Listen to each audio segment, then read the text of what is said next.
আসসালামু আলাইকুম। Take shopping New York থেকে। এটি হচ্ছে ফার্স্ট ইউনিয়ন ম্যানহাটনে। আজকে সকাল থেকে বৃষ্টি হচ্ছে, আর যেহেতু শনিবার সেই জন্য রাস্তাঘাট অনেকটাই ফাঁকা। আর ওই যে গাড়ি যাচ্ছে উপর দিয়ে, সেটি হচ্ছে এফডিআর। এটি এফডিআর ইস্ট রিভারের পার গেছে পুরো ম্যানহাটন শহরে এফডিআর রাস্তা তৈরি করা হয়েছে, এক্সপ্রেসওয়ে। এটি একটি হাসপাতাল সামনে দেখতে পাচ্ছেন, আর এটি হচ্ছে একটি পেট্রোল পাম্প, গ্যাস স্টেশন। তো বৃষ্টির জন্য রাস্তাঘাট অনেকটাই ফাঁকা। এটি আমেরিকার একটি গ্যাস স্টেশন। এখানে সার্ভিস নিজেরাই নিতে হয়, গাড়ি দাঁড় করিয়ে টাকা দিয়ে নিজেরাই আবার তেল ভরতে হয়।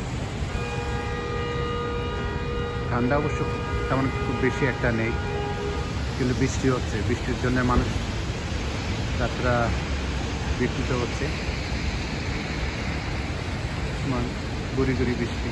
এগুলি হচ্ছে অ্যাপার্টমেন্ট। তো যারা এতক্ষণ ভিডিও দেখছেন ভালো থাকবেন, ধন্যবাদ। আবারও কথা হবে, ভালো থাকুন, বিদায় নিচ্ছি।